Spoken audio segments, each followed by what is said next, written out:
Ассалому алайкум тамошобинони азиз, ток-шоуи печтоби замонро оғоз менамоем. Чанд боши банди симу банди зар.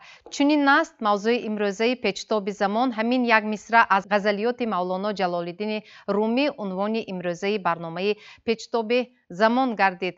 Ва меҳмонони азиз, ҳамаи шуморо ба студии телевизиони Симои Мустақили Якум хушомадед мегӯям. инак солҳои охир хеле зиёд ба мушоҳида мерасад ки бештари одамон ба симу зар, молу чизи дунё дода шудаанду зоҳирпарастанд. мутаассифона. чаро? вақте сухан аз боби пулу молу мулк меравад, мутаассифона баъзан ҳатто бародарашро намешиносад. ва қабл аз оғози суҳбат дар студияи печтоби замони Симои Мустақили Якум ман таваҷҷӯҳи шуморо ба экран равона мекунам. як саҳнаро ҳамроҳ тамошо мекунем, баъдан суҳбатро оғоз менамоем. марҳамат. ако, духтур гуфт ки танҳо дар хориҷа муолиҷа мешавад. як илоҷ карда маблағ ёфтан лозим. ман худам шунидам. духтур гуфт ки баъд аз ҷарроҳӣ ҳамагӣ 2 сол ё 3 сол умр мебинад. боз ин $50,000 куҷо меёбӣ? ако, пас гапзан шӯҳрат мефаҳмад. биёзи хона барем ба ягон чӣ фикр мекунем. рафт. ако, афсӯс писар надорад. як духтар дорад, калон шавад шавҳар карда мерад. капад рост. ин хонаводару ин шароит ҳамаша як одами бегона мемонад, як марди бегона мемонад. ако, як фикр. биё ҳамин янга буроварда пеш мекунему, хонаи фурӯхта пулаши 2 тақсим мекунем. хонаи намефурӯшем ди охе. ман 3 фарзанд дорам, 3 писар дорам. хонаи намефурӯшем, ман яке аз фарзандам ҷо мекунам. хонаи ту гири ман чӣ? хатто ин овал ҳаст, дару дарвоза ҳаст. мо боғи поёна метавонӣ гирӣ. як бало мекунем, як фикр мекунем. майлаш. аз бегона гирифтан худат гири беҳтар. охи бегона би чӣ мекунем? байнаҳон нигар. ҳоло ман намурдааму аллакай мерос тақсим мекунам. хай бо ягон маслиҳат мекунем. шавҳари ман ҳоло намурда мерос тақсим мекунед? янга шумо моя хато фаҳмидед. шарм доред. ҳар як саҳнае ки аз ҷониби шумоён таҳия мешавад ва бештар дар фейсбук мо тамошо мекунем, онро хеле тарбиявӣ аст, ҳаётӣ аст, яъне аз зиндагии мардум гирифта шудааст. чӣ хел ин саҳна ба миён омад, рӯи кор омад? ин фармоишӣ аст ё ин ки аз мушоҳидаҳои шумо? ташаккур. мавзӯе ки мо интихоб кардем ва онро ҳамчун як саҳна таҳия намуда барои тамошобинон пешниҳод намудем, ин на танҳо яъне ҳирс ба молу мулк ва пулпарасту чизпараст будани ҳамин ҷавонҳо, ҳамин қишри ҷомеаро дар назар дорем, балки чуноне ки шумо қайд кардед, ин муносибатсозӣ, меҳру муҳаббати бародарӣ дар ин инъикос ёфтааст. ва аслан аксари ғояҳое ки дар саҳифаҳои мо ҳамчун саҳна нашр мешаванд, таҳия мегарданд, нашр мешаванд, аз ҳаёти мардум гирифта мешавад. зеро дар ҳамон комментарияҳо, шарҳҳое ки мардум дар Инстаграм, дар ТикТок, дар Фейсбук ба мо мегузоранд ва агар шумораи тамошобинон дар саҳифаҳо дар ҳар як платформа аз 1 миллион 2 миллион зиёд бошад, агар дар маҷмӯъ як видео то 3-4 миллион нафар тамошо карда шуда бошад, ҳам дар ТикТоку, Фейсбуку, дар маҷмӯъ Ютуб, ва зиёда аз 20,000-25,000 шарҳ мешад дар ҳар як наворҳои мо. ва мо аз байни ҳамон наворҳо, чун яке аз хусусияти алгоритми шабакаҳои иҷтимоӣ ин аст ки бояд ба ҳама шарҳҳо ҷавоб нависед ва мо ҳамеша ба шарҳҳо ҷавоб менависем. вақте мо ҷавоб менависем, аз дохили ҳамон шарҳҳо боз ғояҳое пайдо мешаванд ки мо онро ҳамчун саҳна интихоб мекунем. Масалан, яъне идеяро худи мардум пешниҳод мекунад. ин дарди ҷомеа аст. аз шарҳҳо хулоса кардан мумкин. мардум мегӯяд ки шумо бисёр саҳнаи хуба гирифтед ва агар имкон мешуд ба ин мавзӯъ шумо саҳна мегирифтед. ва мо таҳлил мекунем, аз ҳар як навори мо камаш 1-2 ғояи дигар пайдо мешавад ки дар оянда мо онро ҳамчун навор, ҳамчун як навори тарбиявӣ сабту таҳия мекунем. барои чӣ ҷои одамигариву инсонигариро мутаассифона зоҳирпарастӣ ё пулпарастӣ гирифта истодааст? чаро? дар ҳамин фикр ба андеша мемонед ки баъзе вақте ки дар омади дарс мо бо хонандагон дарс мегзарем, بیشتر من وقتی که صنف 11 درس میگذارم اوید همین ظاهر پرستی، پول پرستی، مول پرستی بیشتر کتاب های بدیهی رو پیشنهاد میکنم که بچه ها زمان دیگر نشده است، زمان همون است، فقط آدم ها دیگر شده است. میگم آدم ها دیگر شده، روز از روز مول پرست و پول پرست شده ایستادن. برای همین من میخواهم که یک قدری برای شما یک کیسه گذار شوم، شما من این کتاب های بدیهی رو گرفته خونید، چون که این از حیات گرفته شده است و اگر شما در حیات خود تطبیق کنید شاید همین مسئله عمدگی خودداری کنید گفته اویده همین سخن میرونیم. لیکن در حقیقت این دو در بین من و شما تا حالا وجود دارد. یا مثلا من فکر میکنم که مفکوری و همون آدم پایانتر است که و همین فکر اندیشه نمی کند، قدری انسانی رو بالا نمیگذارد. مثلا اگر در یک صنف 30 نفر 35 نفر طلبه دارید، هنگامی مناسبت با اونها مثلا یا در رفتی درس یا بیرون از درس مشاهده میکنید که در کدامی از آنها همین خصلت هست و تا رفت مثلا تشکل یافته ایستاده است، یعنی خصلتی همین مول پرستی، پول پرستی، چیز پرستی، ظاهر پرستی. بسیار از حاضر همین چیزها رو میبینیم در صنف‌ها 30 نفر 33 نفر بچه تحصیل میکنن، خوانندگان هستند، یک گروه تشکیل نموده، آنها به همین مول پرستی و چیز پرستی مشغولند، فقط زیبایی همین چی میگه ظاهری خود رو نگاه میکنن، به خواندن به درسخوانی یگان اعتباری نمیدهند، آنها فقط هوش و یادشون پول، مال، چیز، لباسی نو پوشیده میآیند و دیگران به نشان میدهند. هستند همین خیلی نفرها هستند. سبب در چیز معلومه؟ نگاه کنید آنها کودکان در عین کمال و تشکلیابی مثلا عقل و تفکر و دانش و دیگر در خاندان همین یعنی در عائله هست، همین رفتار و کردار هست، در عائله از آنجا گرفتند آنها. اصلا همین خصلت ظاهر پرستی، مال و پول پرستی در همین انسان در کودک گویم برای مثال از کجا پیدا شدنش ممکن؟ از کی پیدا شدنش ممکن؟ دوستان عزیز، امروزه مسئله که اهمیت تاریخی کلان دارد، چون که این مسئله قدیم ها بود که حاضر با اوج گرفتگی. من شخصا همچون عالم به خلاصه آمدم که این سرچشمه این خیل ظاهر پرستی، چیز پرستی، دیگر پرستی از عائله سرچشمه میگیرد. مثلا ما مایله به 10 نفر مادر یک کلمه که آگاه میکردن همین مسئله دکترها قبول میکردن. حاضر من گروه های 4م 5م کورس به درس میگذارم، در همینجا 25 تا 20 نفر دانشجوی باشد، همین مسئله ها یک قسمت یک 4-5 کس اعتبار میده. من اولین درس به آگاه میکنم که همین 10 سال پیش وزارت معارف علمی تاجیکستان قانون قبول کردن که غیر از همین عائله داری دیگر چیز خوشه گریتون. شخصا من درس به نمیمانم برای آنکه من قرار اجرا کردنم در کار. یک دوام یک هفته به نمیفهمد، آینده فهمیده به ترتیب. اگر همین پدر مادر استادایی که در مکتب میانه معلم گفتن ما آگاه کرده استیم، هیچگاه همین ظاهر پرستی پیش نمیرد. لیکن اعتبار که نمیتیم در بعض عائله ها صدقه حضور میپرسم، همچون هر یک دختر من همچون مادر حرمت احترام میکنم، بعضی گپ‌هاش شونده استاد من خیرام میشم، او معلمه این خیلی نکنتون آینده چی میشه؟ هیچ کم نی. یک دیگر سبب اساسی که همین سیری پولی بودگی است که رفیقان یگان کمبودی نیست، خودش همین چیز میزنه. یک مثال اینجا میارم، مثالی حیاتی و از روی مراجعت.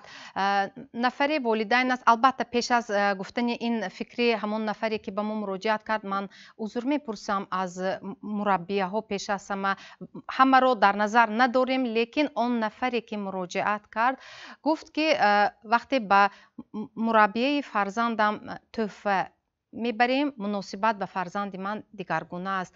وقتی کمتر به توجه میگذاریم، حتی فرزند مرا برای شعر خواندن مثلا یا اذیت کردن شعر در یگان چاره‌بینی ها جلب کردن کمتر دور میکنند.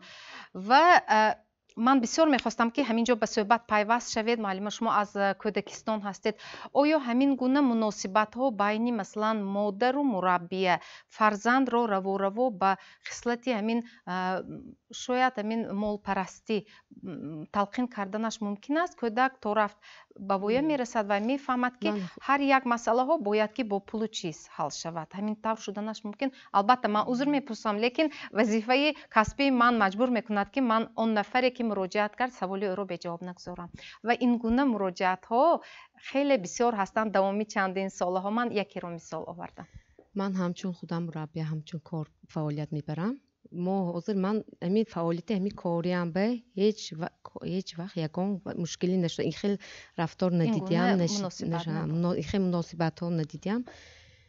лекин мо мураббияҳо мо метавоним ҳама вақт хушҳолӣ, мисол хушҳолӣ гузаронем, ҳаракат мекунем ҳамаи фарзандҳо, кӯдакамонро ба хушҳолӣ ҷалб кунем.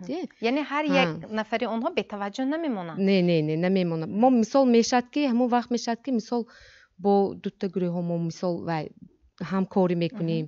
Мешад ки якун 10 нафар ё 12 нафар гирем. Мисол баъзе мешавад ки якун кӯдакон иношона мегирем. Якун мо мисол вай намекунем. Кӯдаконро ҷудо намекунем. Ҳамаи кӯдаконро мо ба хушҳолӣ ҷалб карда бо ҳамроҳи кӯдакон мо хушҳолиро мегузаронем. Ин хел кор нашудааст. Нашудааст. Бисёр хуб. Ба фикри шумо чӣ? Нашудааст, лекин дар асл ҳастанд. Мешунавед шумо ҳам ҳамин гуна фикру андешаҳоро? ман ҳамчун мураббия кор фаъолият мебарам.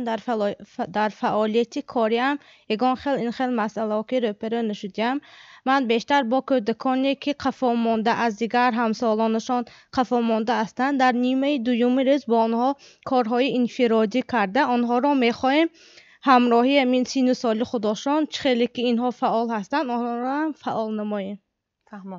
Дар таҷрибаи шумо набуд, лекин ақаллан шунидагӣ ҳастед? Шунидагӣ, лекин дар гурӯҳи ман ҳамаи волидайнҳое ки ман алоқаи зишт дорам, ягон хел масъалаҳо ки рӯпарӯ мешудем. Ин нафароне ки ба мо муроҷиат кардан, ин ҳам то аз ҳаво ё дурӯғ нест. хел мураббиҳо мумкин бошанд, лекин ман надидиам. фаҳмо, ташаккур, саломат бошед. хотиррасон мекунам ки барномаи имрӯзаи мо дар ҳамкорӣ бо шӯъбаи кор бо занон ва оилаи мақомоти иҷроияи ҳокимияти давлатии шаҳри Хуҷанд таҳия мешавад ва муаллимаи азиз ман бо шумо суҳбатро идома доданӣ ҳастам. дар таҷрибаи кории шумо мешавад ҳолатҳо ё муроҷиатҳое ки маҳз ҳамин дар меҳвари асосии муносибатҳои оилавӣ боз ҳам ҳамун масалан зоҳирпарастӣ ё худ ҳамин молу симу зар меистода бошад ва ин муносибатҳои оилавиро то ба вартаи ҳалокат ҳам ҳатто оиларо мерасонад. ҳамин гуна ҳолатҳо ҳаст? мисолҳо оварда метавонед? албатта дар фаъолияти кориам бисёр ин хел масъалаҳо бо ин хел масъалаҳо рӯбарӯ мешавем ки то ҳатто то ба ҷудошавии оилаҳо оварда мерасонанд.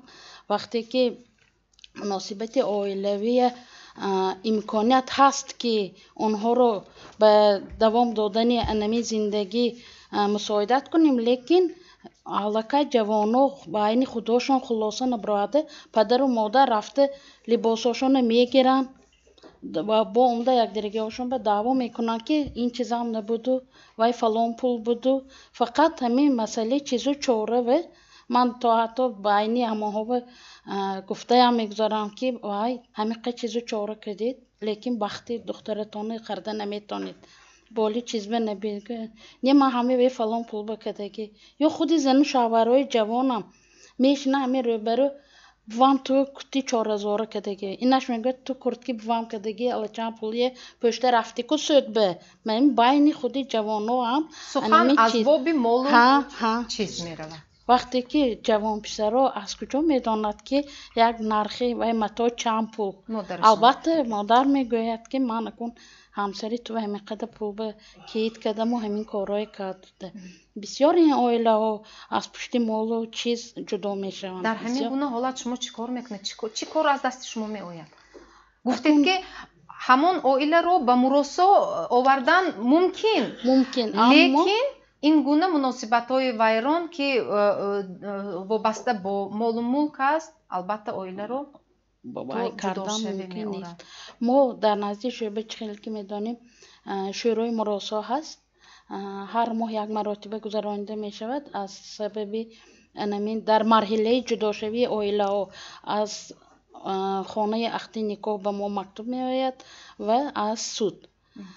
дар вақти барраси ман ҳуқуқшинос инҷиштиям بسیاری هاشون من میگم که حالا امکانیت هست و اویله رو یکتا کردن لیکن علاقه بین یکدیگر ما اگه چیزامو گفتیم تیز خلاصتانه تیتون و ما یکان خیلی دوامون نیست بسیارتر اکن رئیسای شورای زنان رئیسانی محله میرن در وقتی تقسیمات انمی مال و ملکی به اویله ها فهمم. اکنون بیاید همین سوال رو باز کمتر از دیگر پهلویش نگاه کنیم. باز هم همون مال و چیز و ملک باز هم همین انسان رو به یکدیگر مراسا آوردنش ممکن؟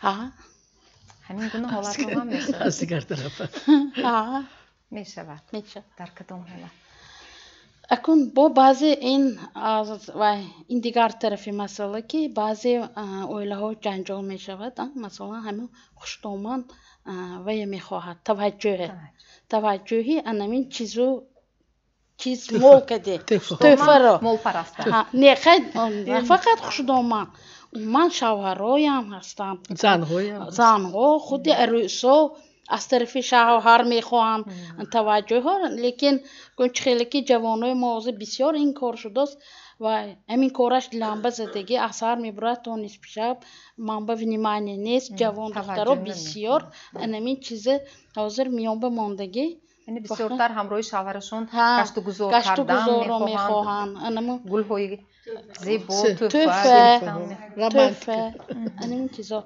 اگر مثلا همون عروس همون خوشتومان به کمتر توجه کرده همین یک توفه که مثلا ممکن که مناسبتی آنها نقش شده میبرود هست این کارها هم هست در زندگی همه حالت همه کار شدنش ممکن من حاضر از حقوق شناس یادآور شدیم شما هم اعضای شورای همون مراسایی که گفته ایستاده ما در نزد حکومت شهر خوجند شعبه کار با زنان و عائله خوب شامل هستید اکنون نگاه کنید اینجا البته حقوق انسان می ایستد قانون می ایستد پیش از همه از دیگر طرف پهلوی اخلاقی همین مسئله نیست هست که شاید اون پهلو رو حتی قانون هم مثلا معین کرده نمیتواند یا حقوق هم جدا کرده نمیتواند پهلوهای اخلاقی همین مسئله رو شما هم چون حقوق شناس وقتی مراجعت میشود وقتی مثلا همین گونه پرونده ها رو با همین گونه پرونده ها کار میکنید چی کار میکنید تنها در دایره قانون عمل میکنید وقتی که همین مناسبت های که تا سود میرود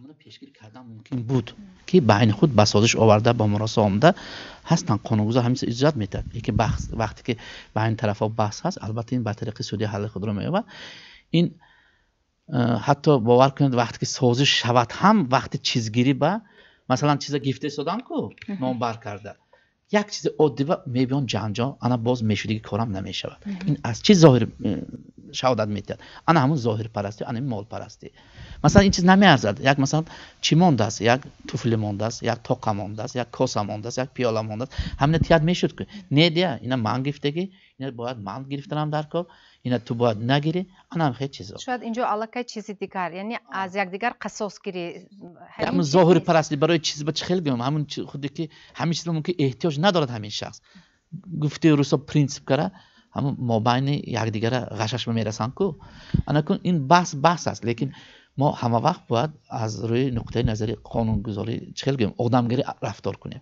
یعنی همه وقت ما این سود اخیران استادی یعنی سود مرحله اخیران است لیکن ما تا سود نرفته هم همین مسئله حل کردن ممکنه از مثلا میراث گفتن کو درست در حقیقت میراث در زنده بودن شخص داده نمیشود و آدم زنده علاقه بحث کردن آدم بعدی که وفات کرد میراث گذاشت اینجا معیارهای اخلاقی انسانیگری وارد شده در اینجا هم ببینید علاقه انسان زنده است وفات نکرده علاقه درباره چیز چاره هستن این همش از حیات از زندگی هستن همین چیزها رو قانونگذار به قالب انداخته است قانونگذار به تنظیم داده است لیکن چه خیلی که گفتیم هستن مناسبت‌های اخلاقی این اخلاق از کجا سرچشمه میگیرد یعنی دولت جامعه عائله همه دولت هم عائله است همه از عائله سر میشود وقتی که در عائله فرزند تربیت درست میگیرد نسبت به مال و اشیا چیز چاره مهر نمیبندد ولی میگویم که عرفی اینا چشمش سیر و اعتبار نمیتید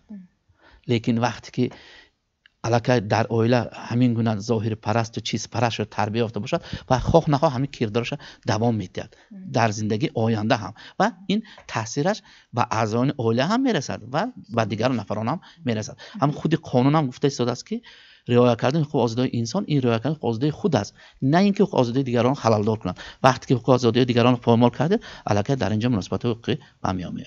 فهمو. همگی یک چند دقیقه بعد دیگر شبکه پیوست نشوید. با سیمای مستقلی یکم بمانید. بخش رکلام رو همراه تماشا میکنیم. چند باشی بند سیم و بند زر چنین است موضوع امروزه صحبت ما و ما برنامه رو ادامه میدیم. نکنون خب استاد شما یک شخصی هستید که روزگار دیده تجربه بای دارید در همین سن و سال. اکنون امروز گفته میتوانید که آنهایی که پول گفتند، مال گفتند، چیز گفتند، سیم و زر گفتند شاید امروز آنها پشیمان هستند یا اینکه باز هم بای بدولت شده رفتند؟ این موضوع یک موضوع عجایب، این بحث طلب هست.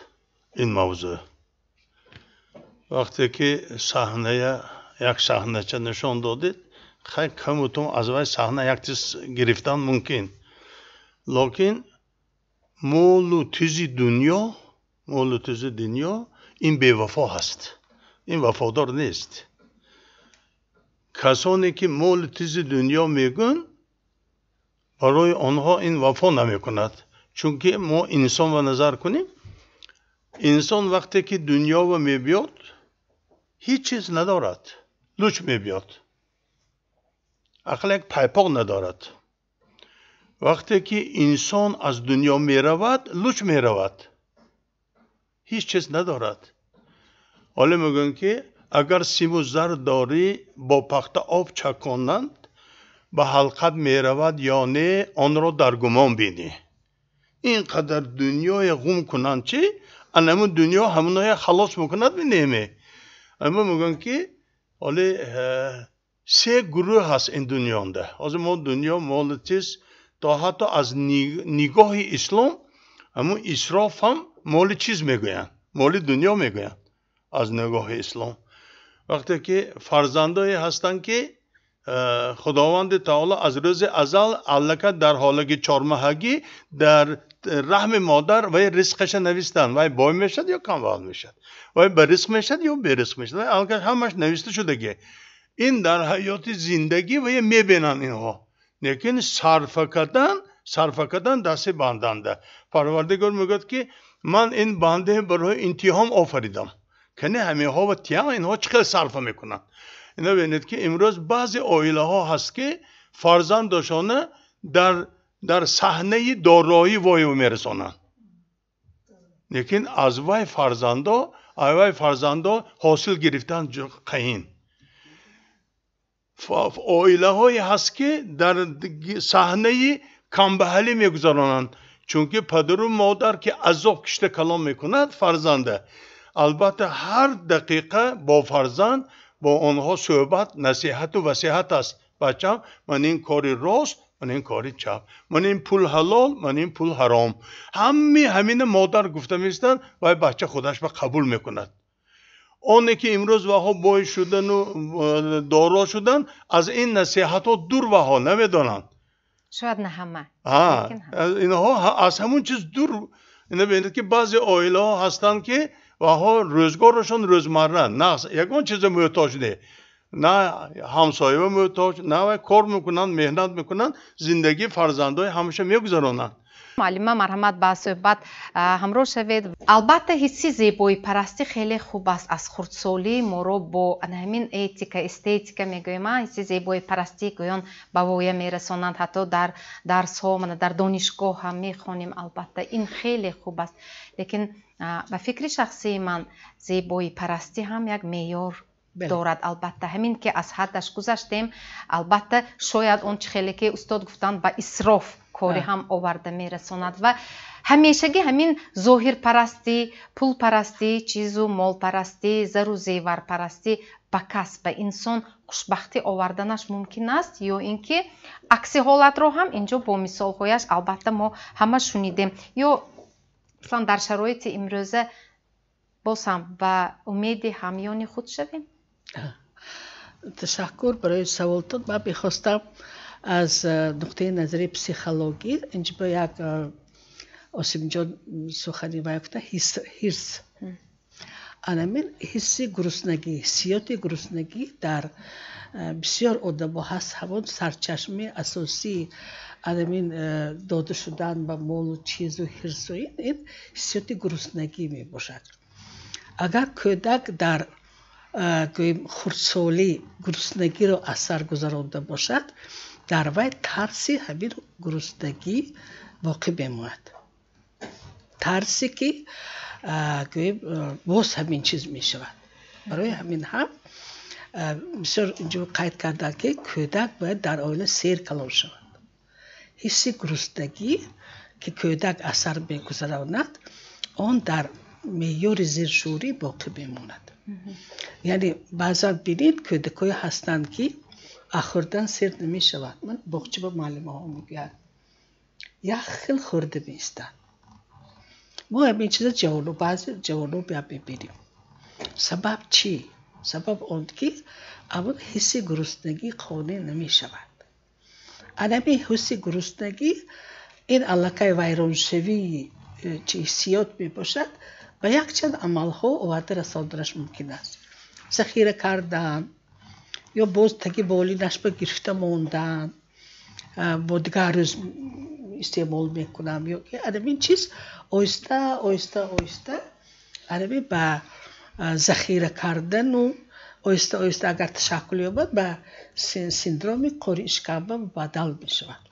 یعنی این حالت های پاتولوژی علاقه می شود، کلانتر شود پاتولوژی می شود. برای همین در اویله کودک از همه این ذخیره های خوراکی که ما به هست همین چیز باید قادر باشد. یعنی پدر و مادر همین چیز رو تامین کرده تواند که کودک همین حسی گرسنگی و به تشکل نیابد. دیگر این سوال شما بسیار سوال عجایبی باشد. زیبا پرستی هست و چیز پرستی هست. این دو مفهوم گوناگون است و این دو رو آمیخته کردن نباید. بله زیبا پرستی این خیلی خوب اگر قابلیت ایجادی هست اوانی بخچگی من معلمه ها کار میکنند رسم کشی سراب سازی اپلیکاسیون آرا دادن خانه سر و لباس شینم پوشیدن آرا دادن موی یا که گوییم من سیمای این بسیار زیبا است. این شینم است. این ایدنتیفیکاسی دخترانه زنانه یا مردانه بسیار زیبا می باشد. و هست اکو چیز پرستی این باز هم میگویم که باز یک حس گرسنگی که چقدر باشد و سیر نمیشه طلبات های و طرف زیاد شدن میگیرن. بله آدمون آرا تارا یا که گویم حسن خود را نمایش دادن یک قبیل شخصانی هستند که یعنی آنها رو نمایشکار میگویم.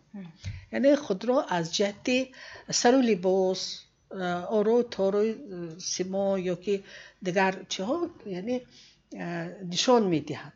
این چی معنا دارد؟ این معنا دارد که به من اعتبار دهید.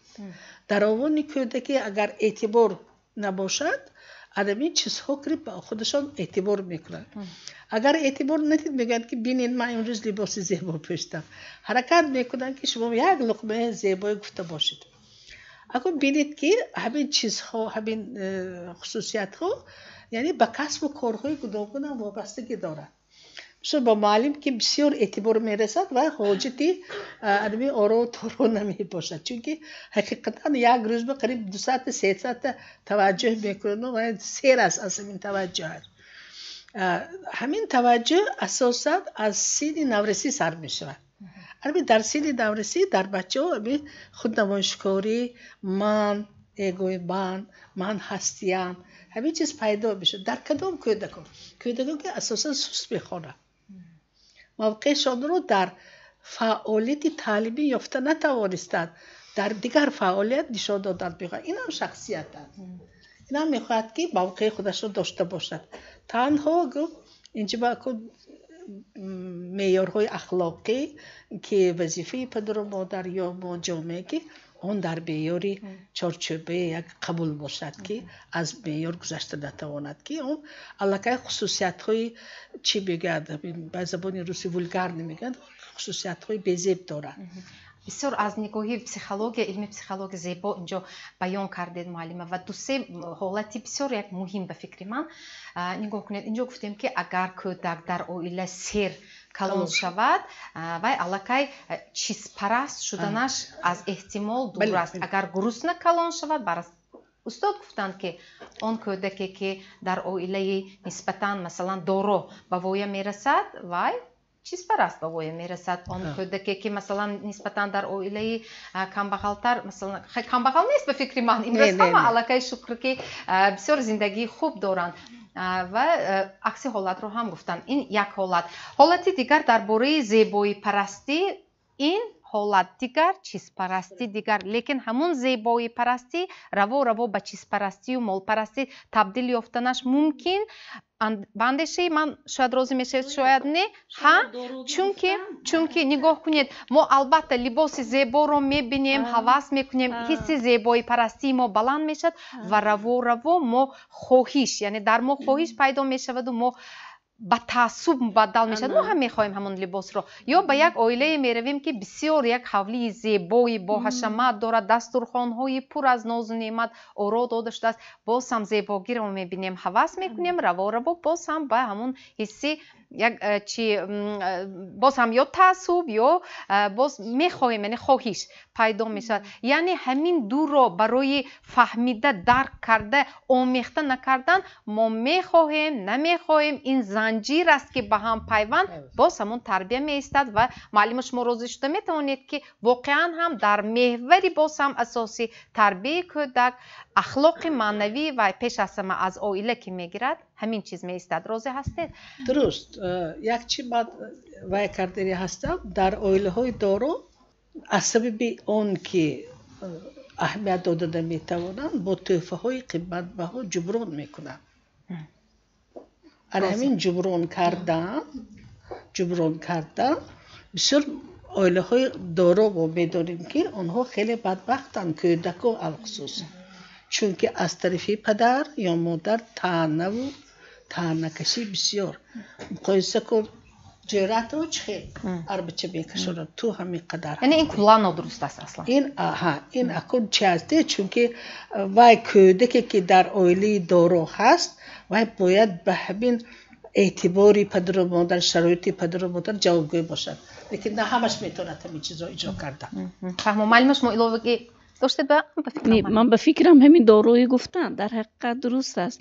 داروی اون عائله‌ای که تحفه ها میکنن اینها میکنن باز بسیارتر میخوان در جایی که رفتن با همین تحفه های از وی بلندتر میخوان. ظاهر پرستی خودی از آدم وابسته چقدر آدم بودگیش به شکر کده همه قدر بودگیش به با خودش مهنت کده اگر دریافت کند و خیالم این از روی انسانگری نصیبش گردد لیکن اگر تعصب کرده کار کند اگر این در حقیقت از عائله فهمم. مرحمت وجدان الله بس بعد بس شوید. آنهایی که شب و روز در فکر زیاد کردن مال و چیز دنیایند شاید به حرص دنیا ماندن با سخنهای تربیوی آنها رو تربیه کردن ممکن است؟ البته ممکن است. موضوعی که اینجا مطرح کردن گفت و شنید کرده ایستاده ایم موضوع خیلی جالب و داغ روز هم گوییم می شود. در این بابت یک مراتبه نه بلکه بارها باید صحبت کرد و آن نفرهایی که قابل سخن گفتن دارند قابل نصیحت کردن دارند باید در این بابت نصیحت کنند و چنانه که خداوند مهربان در قرآن عظیم و شان می فرماید فذکر فإن الذکر تنفع المؤمنین پس پند بگویید پند و عبرت دهید پند و عبرت برای مؤمنان نفع می رساند و اگر انسانهای خوب از پدر و مادر آغاز کرده تا معلم و تا دیگر حق و همسایه و امام خطیبان اگر نصیحت ها کنند البته حرص دنیا از قلب بنده مؤمن دور می شود با نصیحت ها با شنیدنی پند و اندرس ها. البته با نصیحت حب دنیا را انسان دور کرده می تواند از قلب دیگر مؤمن ها. акнун ҳамун шахси насиҳатгӯ кӣ шуда метавонад? аввалан шахси насиҳатгӯй падару модар, волидайни кӯдак ҳастанд.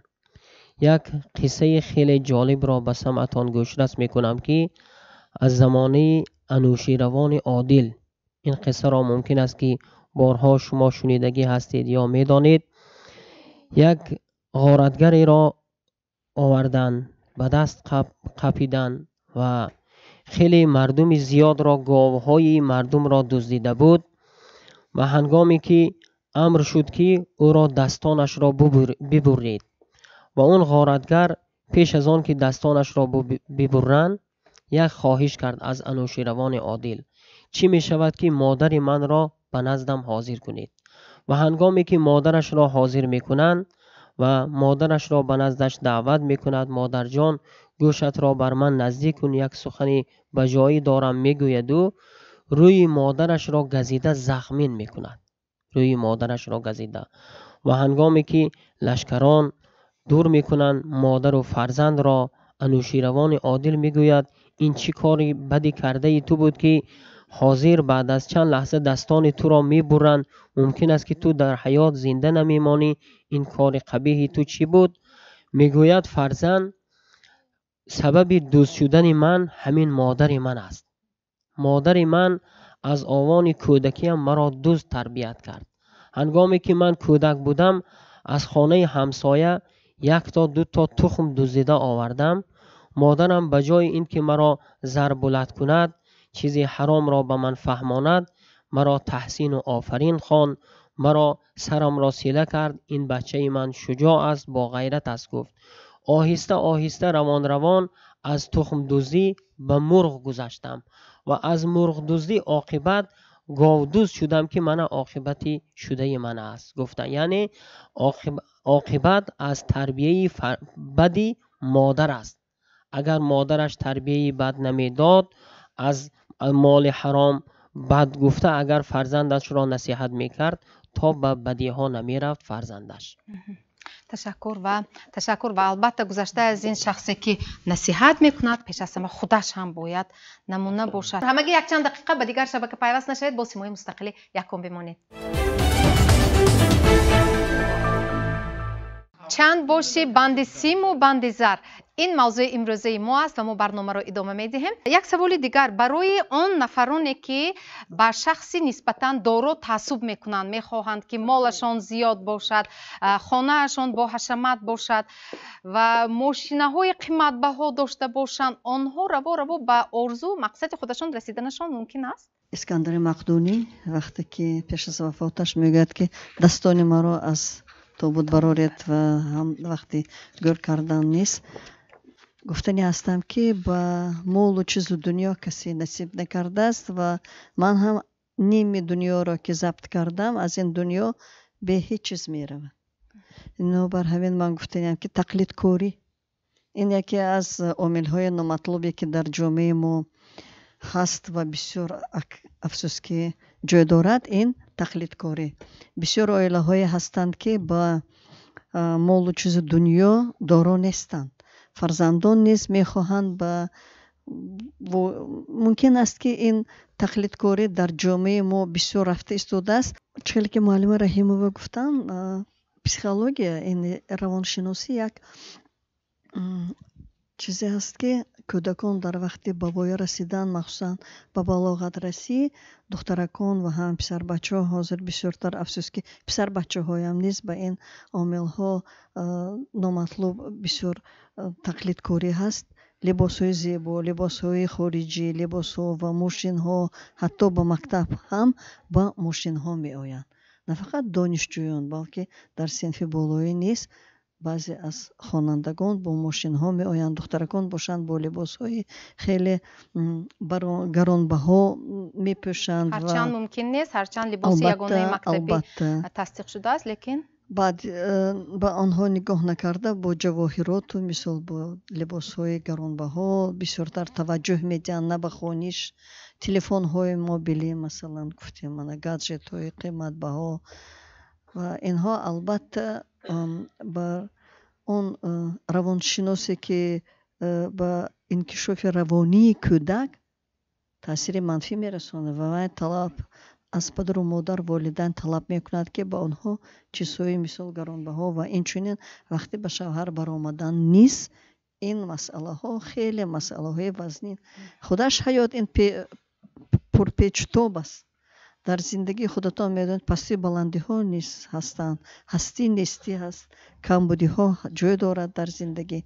نه هر یک والدین میتواند طلبات کودکانش رو قانع کرده تواند. اساسی سرچشمه تعلیم و تربیه این پدر و مادر از خانه سر می شود. روزگار داری، روز این غور است، یعنی همه روزه طلبات رو قانع کردن این دشوار شده ایستاده است. بنابر همین نصب می شد که تربیه و تعلیم دخترکان و فرزندان از خانه. تقلید کاری و مثلا دخترچه اگر اهمیتی به مادر تقلید میکند، چخیل موی شونه میکند، چخیل مادر لباس میپوشد، این دخترکان به مادر تقلید میکنند، پسرکان باشد به پدرشان. چخیل و لباس میپوشد پدر، چخیل ریش میگیرد، چخیل خودش رو میبرد در جامعه. خوب میشد که به خونیش بای کردن معنویاتی در روانی اهمیتی. فهمید. تشکر. سلامت باشید. مرحمت. همین عذر از آغاز برنامه توجه میکنیم بسیار گپ‌های خوب گفتند، بسیار اندیشه‌های جالب بود. من میخوایم یک چیز رو تاکید کنم. اصلا همین هم تو بینیم اگر روزی گفته ایستادیم که پول مول زندگی و این هرس موی وایرون میکند و غیره، لیکن اصلا به همین خاطر زندگی میکنیم، به همین پول زندگی کردن نمیتونید. اگر پول نباشد یگان قدر شما اعتراف نمیکند، زندگیتون رو پیش برده نمیتونید، فرزندتون خورنده نمیتونید، پوشانده نمیتونید. اصلا پول چیزی بد نیست، پول چیزی خوب است. پول چیزی است که موی مثلا احتیاجات موی میبرد. این مانند آب است. مثلا اگر حوض پر از آب باشد ما آبوزی توانیم، ما آبوزی میکنیم، استراحت میکنیم، از اون مینوشیم، لیکن اگر آبوزی نتوانیم غرق میشویم. در اکثر حالات مثلا همون بعضا بی مهارت نفرها از همین بسیاری پول خود گم میکنند و فرزندانشون رو درست تربیت کردن نمیتوانند. و من یک چیز میخوام یک چیز نقل کنم. یک پدر زمانی به کار میرفت است که کودکش خوب است، زمانی از کار برمیگردد که کودکش خوب است. یک روز بگاه برمیگردد که کودک پدرش رو انتظار است، میگوید که پدر جان من به یک حقیقت گوید شما چند پول معاش میگیرید؟ میگه من خیر چیکار میکنی؟ میگه بسیار میخوام. میگه 1000 سومان. میگه پدر جان به من 500 سومان پول لازم است. میگه چیکار میکنی؟ میگه من بعد به شما میفهمونم. من عوض لباس میکنم نزد میایم. وقتی که پدر عوض لباس میکنه نزد فرزندش میبیاد، میبیند که فرزندش پول میشمرد. میگه بچه جان تو پول داشتی کو؟ چرا از من پول میپرسی؟ میگه که پدر جان اینجا 500 سومانی هست. با 500 سومانی که شما میدید 1000 سومانی میشد، یک ماه معاش شما میشد. همین 1000 سومان گیرید و همین ساعت با ما نهاری کنید. اینا ببینید ما از پس کار و پول و مال و حرص و دولت اونچنان اندرمان شدیم که با تربیت فرزندان حتی نمیدونیم که فرزندمون چه آرزو دارد، نمیدونیم که کدام رنگ دوست می‌دارد، نمیدونیم که فرزندمون همین حالو چی فکرها در سرش میگذارد، نمیدونیم که با کی دوستی میکند، با کی مینویسد. یعنی ما با همین پول و مال اندرمان شده از تربیت فرزند دور شدیم و یک شاید همین قصه رو همه دونست، همه باید شاید که داند. میگویند که از شیخ دبی پرسیدند که موفقیتی تو چی است؟ گفته است زمانهای مشکل انسانهای پرقوت میسازد، انسانهای پرقوت زمانهای خوب میسازند، باز زمانهای خوب انسانهای ضعیف تربیت میکند و انسانهای ضعیف باز زمان خوب با زمان بد آورده میرسونند. اصلا بینید شرایط خوبی خانوادگی، مثلا بسیار نفرانی که در زندگی پول و مال دارند ما میبینیم که فرزندانشون یا عرق خور یا مثلا یک در برای بد رفته است.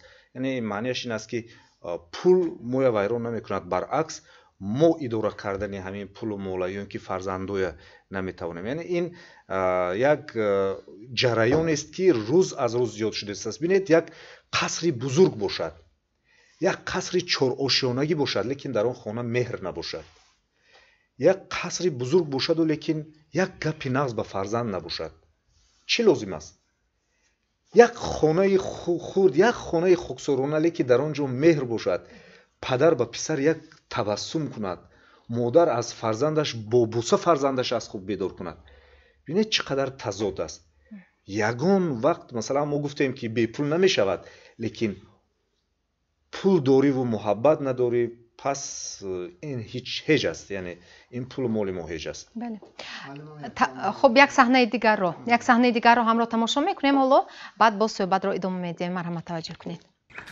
як қабр мекунем 1300 сомон, дар як ҳафта 2-3 қабр мекунем, ин дар як моҳ 10-12 ҳазор сомон мешавад. чанд сум маош мегирӣ? 1800 сум. шӯрат вай амаки шарифа фаромӯш кардем ку. тимако холи соли 64 сола шуданд. навис вай рӯйхат барои чи аст? рӯйхати пирони деҳа барои ҳисоб китоб кардани даромад. яъне шумо мурдани одамонро интизор. фаҳмо. ин қабр барои ки аст? ин қабр ҳоли маълум нест, пешакӣ тайёр карда мемонем. мабодо агар пагоҳи он кас вафот кунад 1300 сом кор бекунем. яъне пул дар зиндагии шумо ҷои аввал места. бача ромиш соддаида, пул на танҳо дар зиндагии мо ҷои аввал местад, балки дар зиндагии ҳама ҷои аввал местад. имрӯз пул ҳама чи иваз кардааст. ишқ пул, муҳаббат пул, дӯстӣ пул, илм пул, эҳтиром пул. агар пул надошта бошӣ, олим ҳам бошӣ, ту ҳеҷ кас ҳастӣ. ҳатто ҳамон падару модар ба он фарзанде ки пули бештар дорад таваҷҷӯҳи бештар дорад. муносибаташон дигар хел аст. бале дӯстам, пул ба ҳама чӣ нарх мегузорад, аммо зиндагӣ арзишҳои дигар дорад. чӣ хел? масалан муҳаббати самимиро бо пул харида мешавад? намешавад. дӯстии ҳақиқиро бо пул харида мешавад? не, намешавад. виҷдону поку одамгариро бо пул баргардонида мешавад? не, намешавад. дӯстам, агар ҳар қадами зиндагиро бо пул чен кунем, зиндагӣ арзишашро гум мекунад. зиндагӣ танҳо пул нест дӯстам. муҳаббат, самимият, инсонгарӣ, рафтори нек, инҳо ҳастанд ки моро инсон месозанд ва хушбахт мекунанд. медонӣ чӣ? ту бо ин ақида ҳеҷ гоҳ эҳсоси хушбахтӣ намекунӣ. файласуф бас кун. ту замони мактабхонӣ ҳам хеле фалсафа мехондӣ. биёед ман беҳтараш равам, набошад дар назди шумо сарам мекафад ҳозир. барвақт ба кор рафтанам дар кор. хайр бачаҳо. ту аз мо мегирезӣ, лекин аз ҳақиқат гирехта наметавонӣ. алё ромиш, баба, як хабари нохуш дорам. чӣ хабари нохуш? осим вафот кард. мабодо агар пагоҳи он кас вафот кунад 1300 сом кор бекунем. се калимае ки бо ҳарфи з сар мешавад бародарро аз бародар ҷудо мекунанд мегӯянд. зан, замир, замин ва зар. ва бобати анамин мо гуфтем ки зоҳирпарастӣ, яъне ки ҳар як кӯдаке ки аз ҳамин синни хурдсолӣ ба кӯдакистон меравад, ба мактаб меравад, ба муассисаи таълимӣ яъне донишгоҳ донишкада меравад, аз хурдсолӣ аз модару падару модараш таълиму тарбия мегирад. ва бояд ки чӣ дар хона модар ва дар кӯдакистону муассисаҳои таълимӣ омӯзгорон мисли офтоб бошанд, ба ҳама як хел нурпошӣ кунанд. набошад ки ба як модар агар бисёр фарзанд дошта бошаду ба баъзе фарзандаш меҳру муҳаббати зиёдтар зоҳир кунаду ба баъзеаш эътибор надиҳад. бояд мисли офтоб бошад, ба ҳама баробар нурпошӣ кунад. дар муассисаҳои таълимӣ ҳам баъзе хонандаҳо бештар ба саволҳо ҷавоб мегӯянд, вазифаҳоро бештару хубтар иҷро мекунанд, аммо баъзеашон ба дарс эътибор намедиҳанд. дар муассисаҳои таълимӣ ҳам омӯзгорон бояд ки ба ҳама баробар мисли офтоб нурпошӣ кунанд.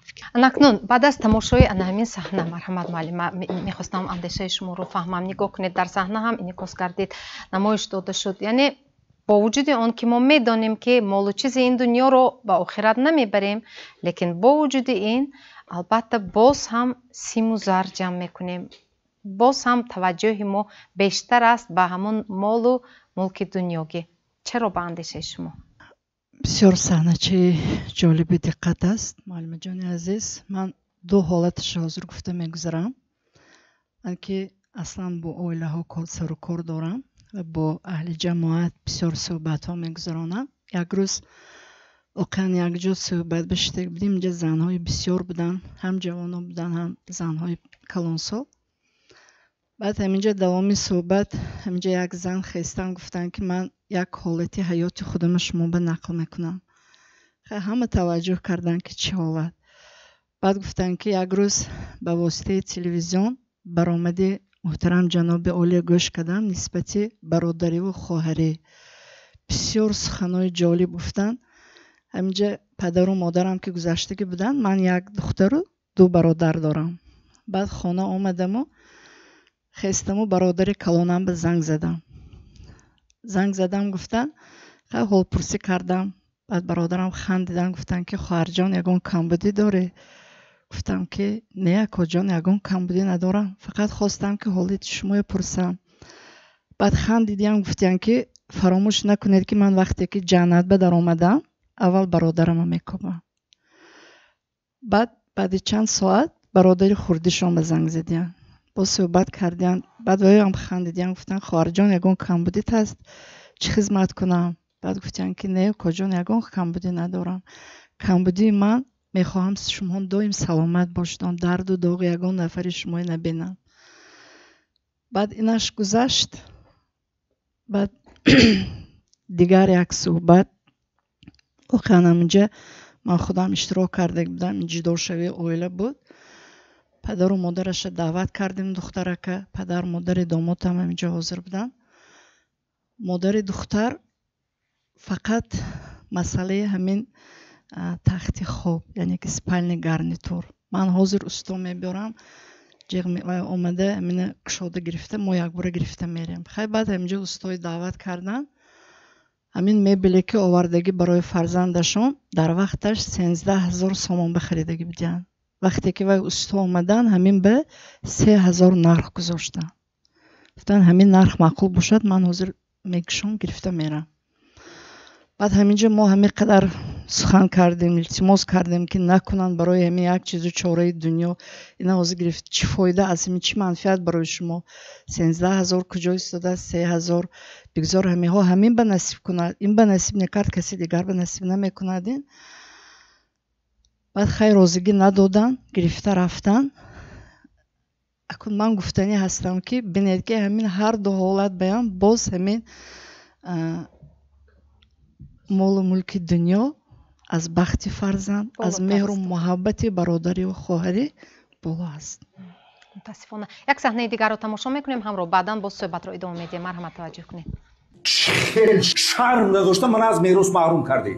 حسین داد نزن، ما فکر کردیم که تو دیگر به تاجیکستان نمیبیایی. اگر بیایم زنت خونه داره، رفته در خانه زنت زندگی میکنی. خونه داماد؟ این چی گفته گیکاب؟ این گپ کلام حقیقتی گفتی سادی تو. دست دوزره دست میشکنم. مادر خیلی دادارم به نفهموندید که این خانه به من هم حق دارم. بچم تا امضا نکردم هر شب این خانه جنگ و جنجال غربت بود. بیزار شدم و امضا کردم. چی غربت؟ این خانه داره از شما خواهی داره هر چه پیش میکنید در خانه. لازم نمیسرم. تو آدمی با عقل هستی. برای یک وجب زمین با دو درآمد جنگ و جنجال نکن. حق و همسایه ها خیش و تباران ما رو عیب میکنن. سرته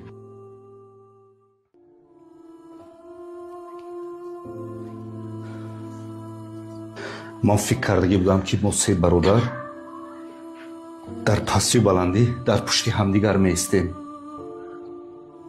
همدیگر رو دستگیری میکنیم. لیکن دیگر همش تمام شد.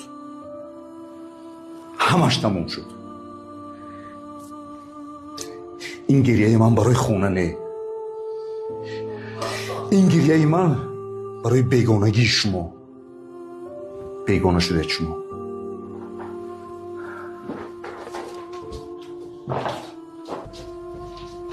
مادر شما با کجا؟ در این خانه برای من هم جای نیست. همین را دانید فرزندانم که بعد وفات پدرتان همین آسین بود که به مهاجرت مهنتی رفت.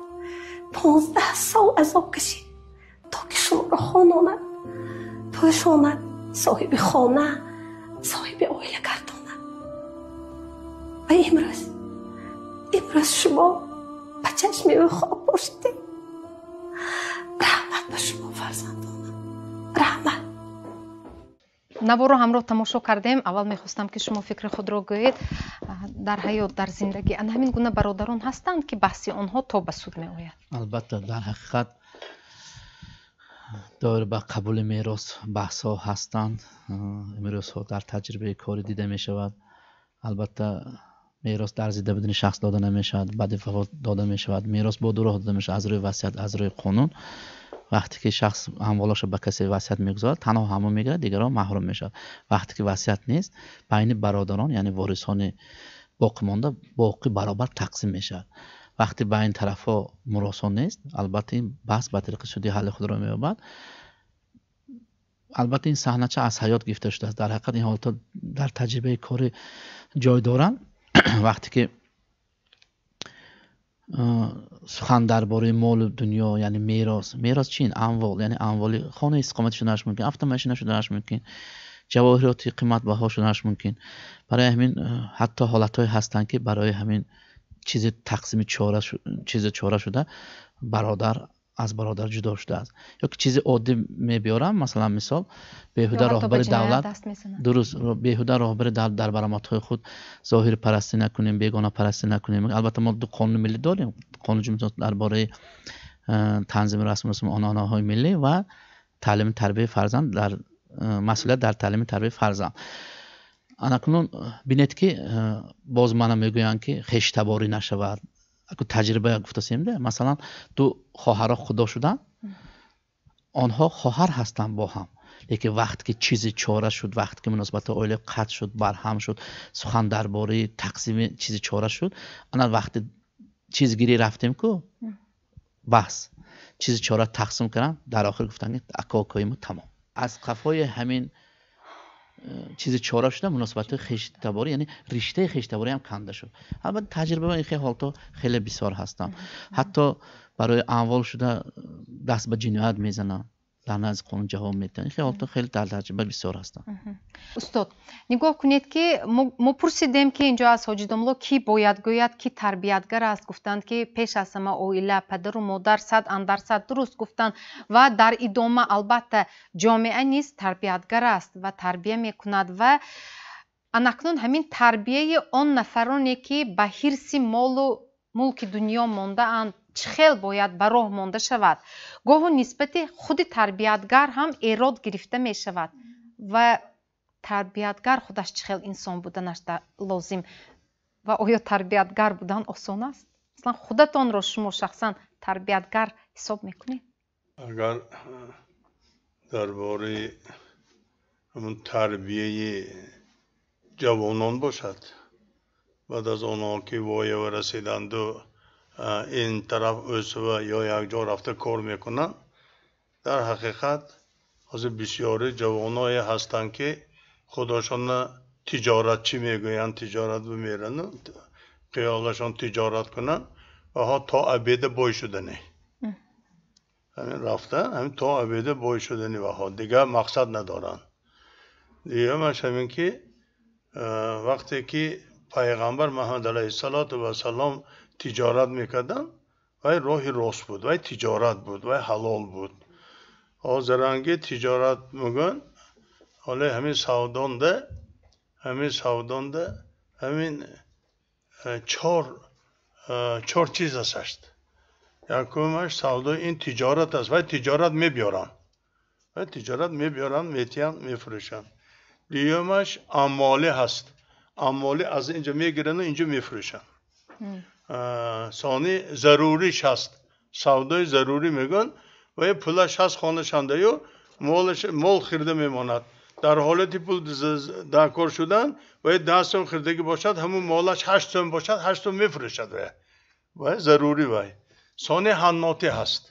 ناتش همین که مال خرده میماند و قیمت شود آوده میفروشم میگد وای حرام وای این حاضرانگی تجارت حاضر سودا مگزین همین بالاش من بسیار حالی میگردم بازار به من یا میزا پاچا کردیم ما مسیفیدان میریم بچم همین تمامی دنیا 1.8-2% به کار میکند فایز حلال فروشتن و یک تا بالی مالتون به شما 100-150-200% میمونید 50% میمونید همین پدرتون به مادرتون به فرزندان بوده میخورانید همینه همین ماله همین یک چیزه اگر من وای نرخ‌های میدونم چند پول بوده کشه و همیشه سخن شما رو به اعتبار میگیرند؟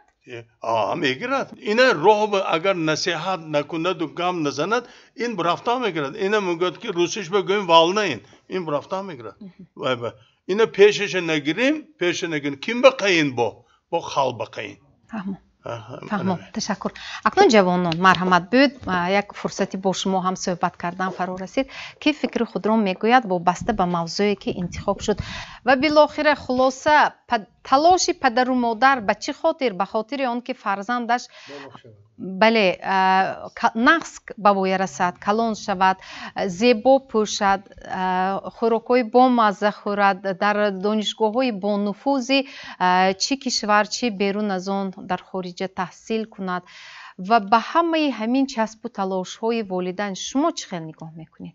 گفتنی هستم که پدر مادر ما به شرایط حاضر نگاه نکرده خودشان نخوانده باشند نپوشیده باشند ما رو خواننده ایستادن و در چنین دانشگاه ها در مؤسسه ها و لباس ها همه شرایط ما رو خوب کرده ایستادن و گفتنی هستم که ما هم کوشش کرده خونده کسب خود را انتخاب کرده بر جواب آنها نیست میدهیم و چه خیلی که ما فهمیدیم امروز موضوع ما ظاهر پرستی می باشد پول پرستی و ما کوشش میکنیم که مثال حاضر به ما دستی ما پول کلام میدهند مثال تلفن ها همه چیزهای شرایط های بیشتر میکنند چیزهای زمانوی برادر حاضر جوانه اگر دانید همه ترندوی چیز میگیرد هم به ما هم گرفت از خود نرفتن ما در کار همه چه ارائه قاعده قانون کردن ما لازم است و ظاهر پرستی چون همه میگوید که مثال چه به ایمین ظاهر پرستی حاضر مولی آدم پرسیگر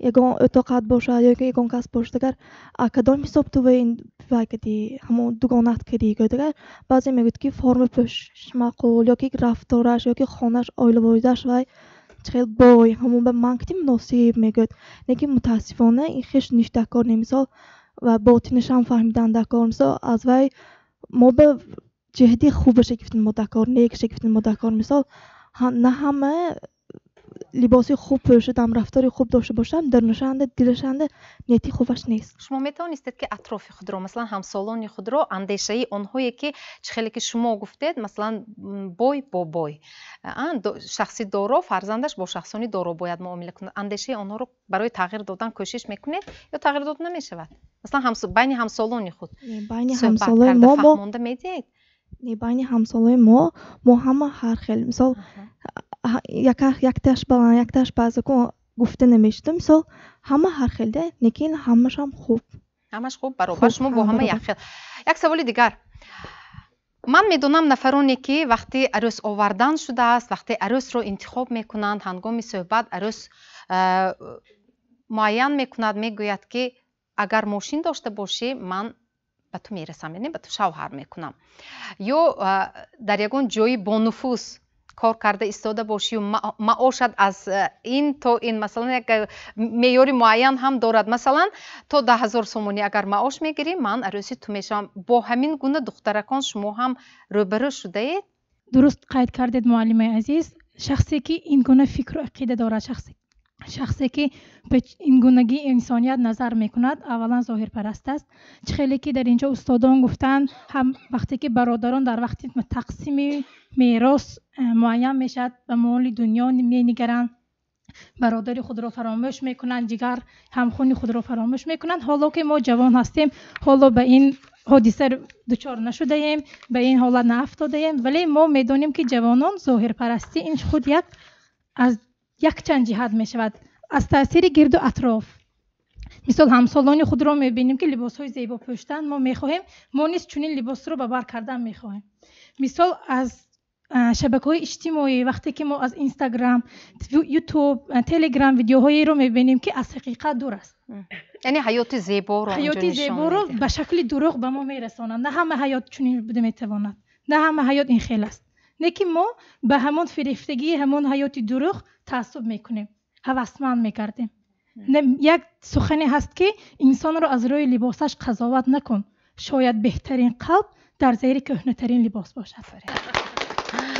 хеле ки шумо гуфтед ҳозир ҷавон духтарон айни ҳол худи мо низ дар айни ҳол донишҷӯ ҳастем, дар оила масъалаи хонадоршавӣ ба миён меояд, дар ҷомеа ба миён меояд. шахсе ки мисол ба мошинбойгарӣ як шахси дигар назар мекунад, шояд вай пулу мол чизу чора мошин аз ҳисоби падараш ба даст омада бошад. шахсе ки худ заҳмат мекунад, шахсе ки худ меафтаду ба даст меорад, қадру қиматаш дигар аст. дар паси ҳар як марди баақл, дар паси ҳар як марди пешрафта, дар паси ҳар як марди муваффақ як зани баақл меистад. бале, офарин. ташаккур, саломат бошед. агар рафту масалан шуморо падару модаратон шояд биёд тасаввур мекунем, ё дар ҳақиқат ҳам ҳамин хела шумо аз оилаи нисбатан доро ҳастед ва шуморо касе хостгорӣ меояд ки камтар сатҳи иҷтимоӣ дар он оила нисбатан аз шумо дида поёнтар аст. масалан шумо розигӣ медодед ки ҳамсари ҳамон ҷавон шавед? албатта фикр мекунам гӯед. албатта интихоби шавҳари оянда ҳамаш аз дасти аз фикру андешаи волидайн вобаста мебошад ва волидайн розӣ бошад, хай худо розӣ мегӯн. албатта розӣ мешудам. барои чӣ не? барои он ки волидайн ҳама вақт интихоби хуб бештар бахти фарзандашон, албатта бахти фарзандро фикр карда, ояндашро фикр карда розигӣ метиҳанд. духтари азиз, акси ҳамин ҳолат ҳам шуданаш мумкин аст. шояд хуб оилаҳои хеле бои ба давлат, лекин шояд муносиби шумо нест ва падару модар мегӯянд ки охир вай сарватманд аст, ояндаи ту таъмин аст, розигӣ деҳ, яъне туро ба ҳамон кас ба шавҳар медиҳем. розӣ мешудӣ?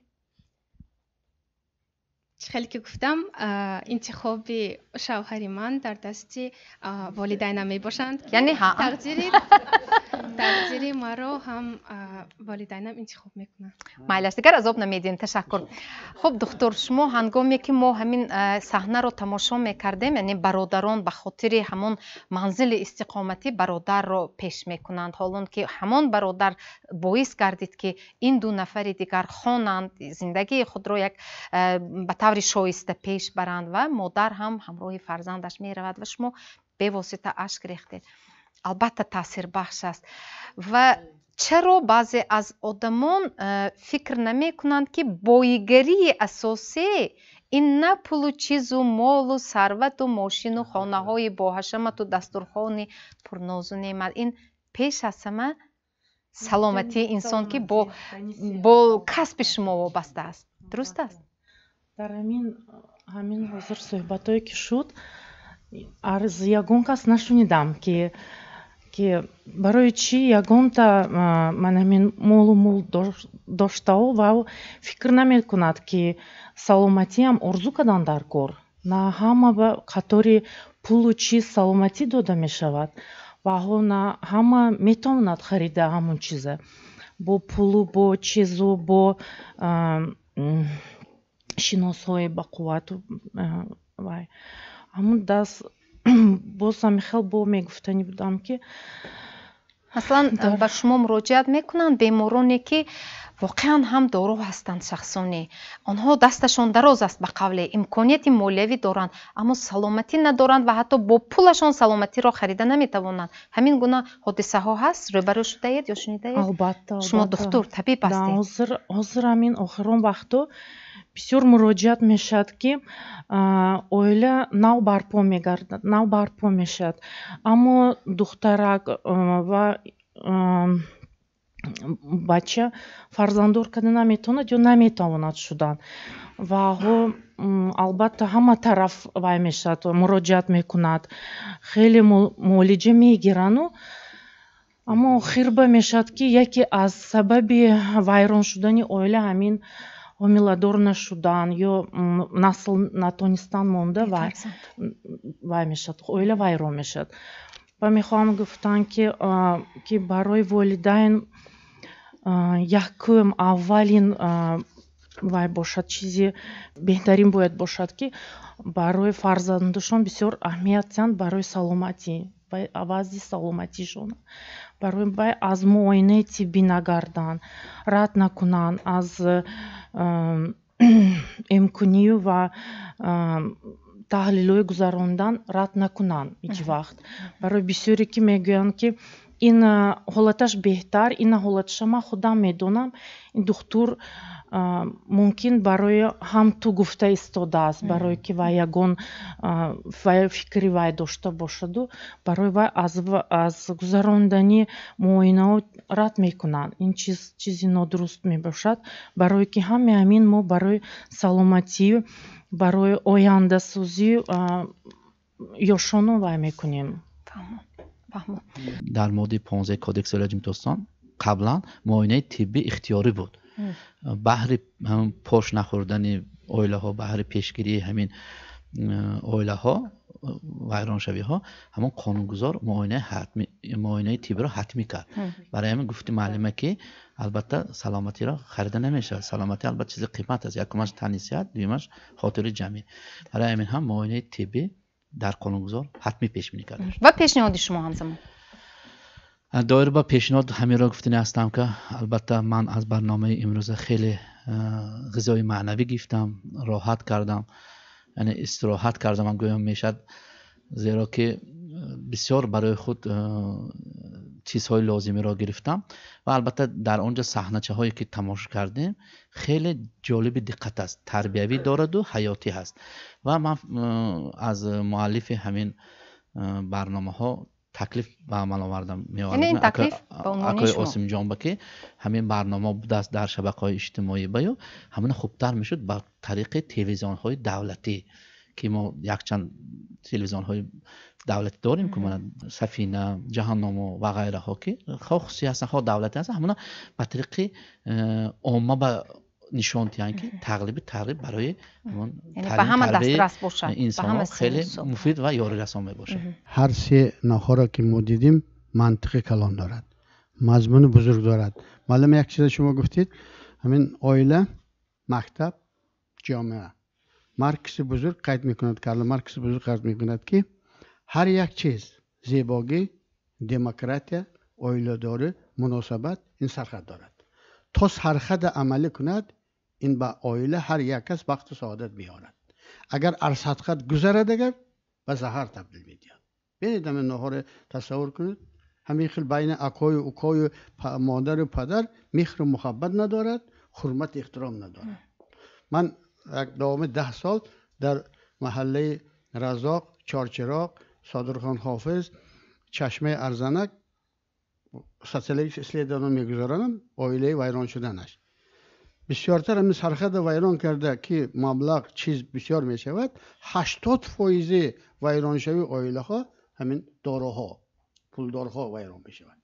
барои ҳамин ба ин чиз эътибор доданам дар кор. оила давлатча дар дуну давлат. ҳамин муносабати оила, падар модар, мактаб агар ҷомеа мустаҳкам кунем, агар ҳеҷ гоҳ ҳамин оила вайрон намешавад. таклифи ман аз ҳамин иборат, мо ҳамома ҳамин амалӣ гардидан ҳамин каме ки бошадам сахми худро гузарем. ташаккур, саломат бошед. марҳамат, пешниҳоди шумо? пешниҳоди ман барои он нафарҳое ки соҳиб насиҳат ҳастанд, худ насиҳат мекунанд, худашон намунаи ибрат бошанд. чуноне ки бузурги мефармоянд, доманолуда агар худ ҳама ҳикмат гӯяд, ба сухан гуфтани зебош бадон беҳ нашаванд. вон ки покиза равад гар бинишинад хомӯш, ҳама аз чеҳраи зебош насиҳат шунаванд. яъне насиҳатгарон худ намунаи ибрат бошанд. марҳамат. вақте ки шахс қобилияти эҷодӣ баланд تشکل میدید و متخصصی خوب میشود و صاحبی همه دارای و همه چیز و نمیدود از پیسی پول، بلکه در وقتی که متخصصی ورزیده بشود پول خودش جستجو میکند. برای این تربیه کردن متخصصان ورزیده، ایجادکار، قابلیت نوک، این وظیفه ما هست. بله تشکر. بله تشکر. معلم، یک چیز رو به خاطرتان آوردنی هستم. در تجربه کاری شمایان همین گونه حالتم بود که 20 روز اویله داری میکند، بعداً باز همون جنجال و باز همون جدایی ها میان می استد، در پیش می استد. همین گونه حادثه ها هم بود. پس هنگامی که با مردم سر و کار میگیرید، آنها با همین گونه معماهای خود تا در حکومت می آیند، با آنها چخیل مناسبت را براه ماندنیه تا واقعا هم همین موضوع امروزه با آنها شناس باشد، هدفرس باشد. آن سخنهایی که گفته ایستادیم واقعا هم یک تأثیری خوب مثبت بخشیده تواند. چخیل کار را براه مانده ممکن؟ یک عائله جوانی که تنها 20 روز با همدیگر زندگی کردند میبینند که سبب جداشوی گفته پیش اصلا موسا بودیم. خودی جوان گفته که ها این به و شوی باید کار بوده است.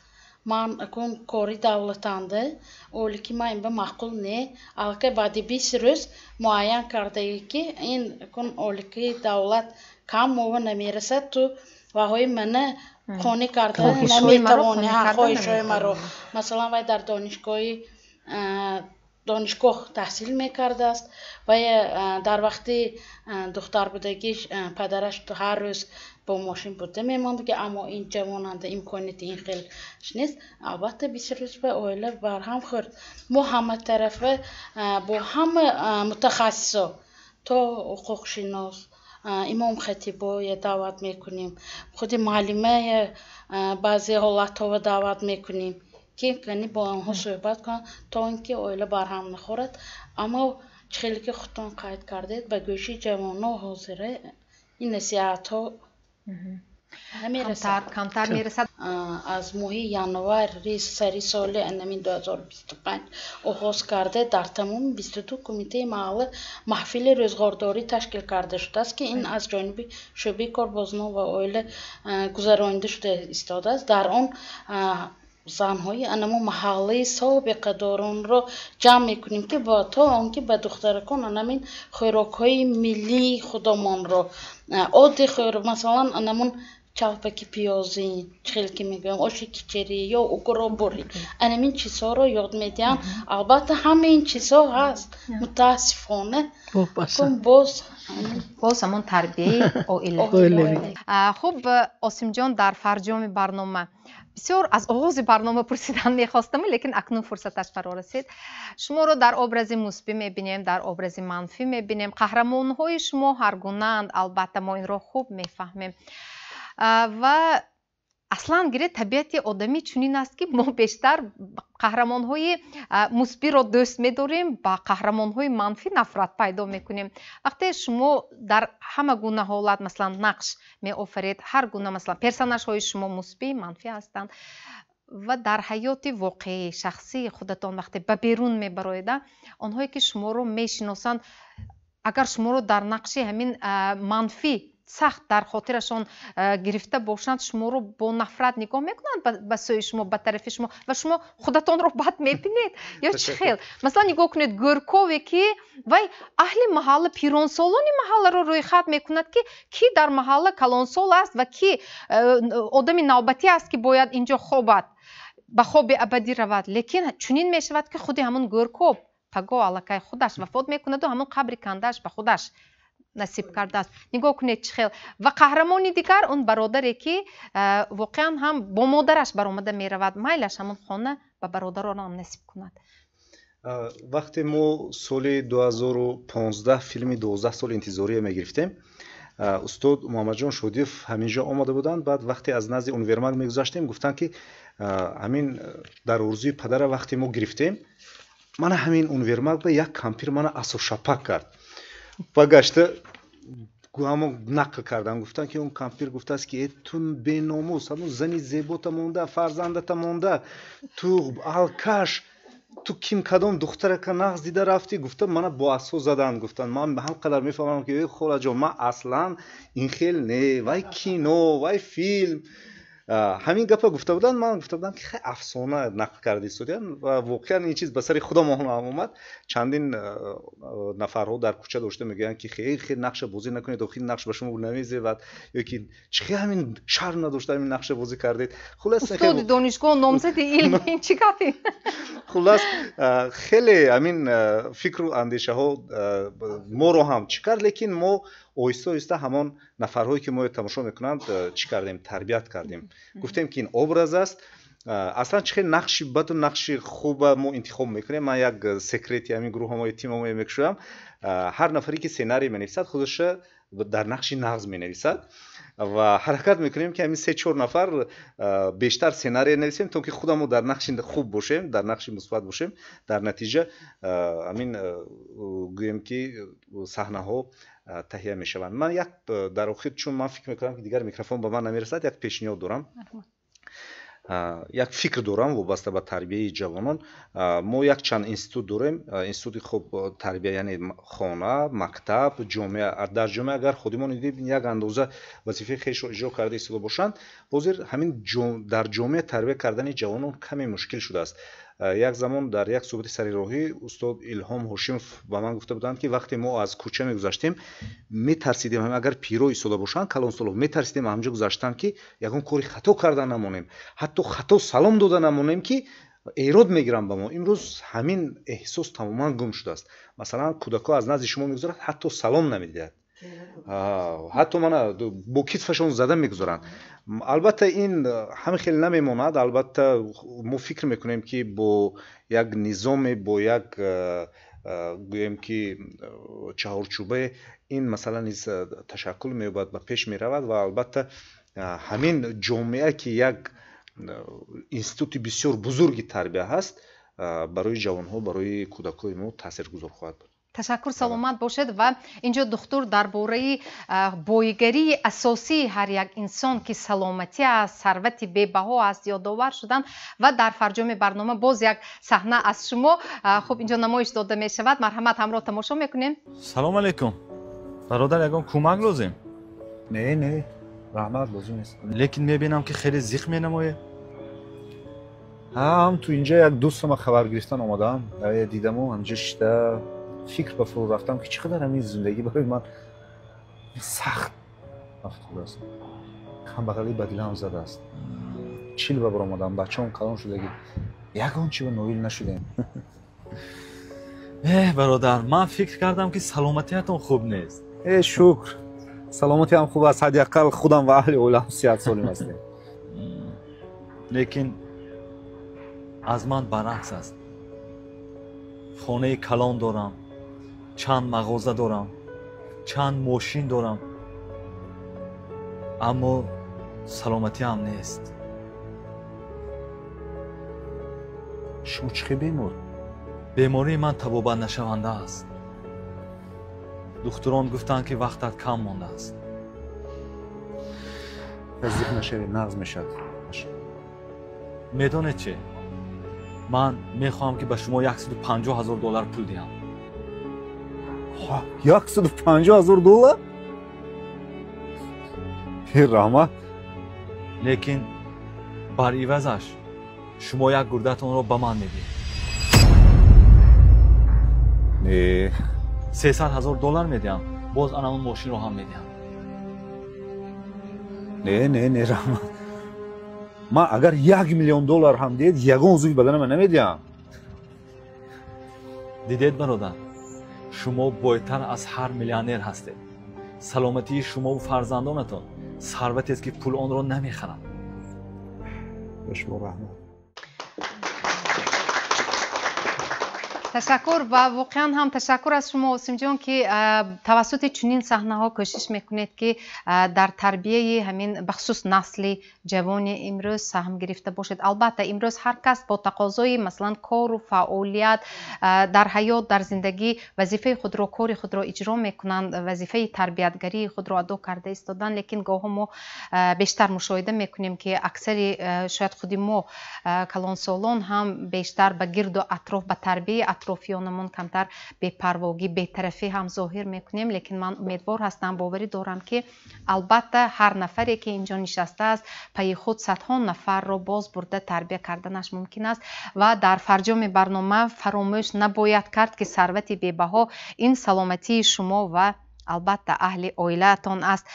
فضای آرامی و بخت و دولت خانوادگی را نه همیشه پول و مال دنیا تامین کردنش ممکن است، بلکه در خود را برای مهر و محبت پیش از همه شما باز کنید. مال و ملک هم با نوبت به خانه شما البته می درآید. مهمانان عزیز برای اشتراکتان در برنامه امروزه سپاس. تا برنامه دیگر در امان خدا باشد.